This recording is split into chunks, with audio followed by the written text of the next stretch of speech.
সফলতা পাওয়ার আগে প্রত্যেককেই ব্যর্থ হতে হয়, তাই তুমিও এটিতে অভ্যস্ত হয়ে ওঠো। দিনের শেষে ব্যর্থতা তোমাকে বুঝতে সাহায্য করবে তোমাকে কোন পথে এগিয়ে যেতে হবে। তুমি যদি কখনো ব্যর্থ না হও, তাহলে এটা প্রমাণ হয়ে যায় যে তুমি বড় কিছু করার জন্য সত্যি চেষ্টা করছো। দুর্ভাগ্য, অবস্থার মধ্যে তুমি যখন সাহস দেখাও, তখন তুমি তোমার জীবনে পরিবর্তন আনো। এই উত্তেজনামূলক মোটিভেশন স্পিচগুলো তোমাকে কখনোই কোনোদিন সেটেল হতে দেবে না এভারেজ হওয়ার জন্য। তোমার ভিতরে সাহস যোগাবে হাজারো প্রতিকূলতার মধ্যে লড়াই করে বিজয়ী হওয়ার জন্য।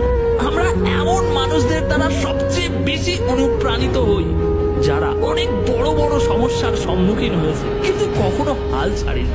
ভাগ্য এটা একটা ম্যাজিক্যাল শব্দ, কিন্তু জীবনের মানে অভিজ্ঞতা। কখনো কখনো মানসিক চাপ থেকে মুক্তি পাওয়ার একমাত্র রাস্তা খোলা থাকে সেই জিনিসটার ভিতর দিয়েই যাওয়া। কখনো কখনো জীবনের চ্যালেঞ্জগুলোকে কাটিয়ে ওঠার একমাত্র উপায় বেঁচে থাকে লড়াইয়ের মুখোমুখি হওয়া। লাইফের প্রত্যেকটি ব্যাটেল আমাদেরকে অমূল্য শিক্ষা দেয়। হয় সেই শিক্ষা থেকে আমরা শিখতে পারি, কিংবা সেটা অস্বীকার করে দিতে পারি।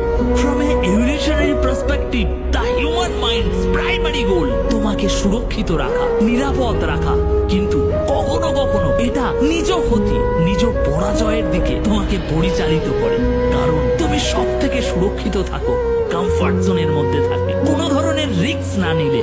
কিন্তু great things never come from your comfort zone. তাই লাইফে এভারেজ হয়ে থাকার এই প্ল্যানিংটিকে পরিত্যাগ করো এবং অসাধারণ হওয়ার জন্য চেষ্টা করো।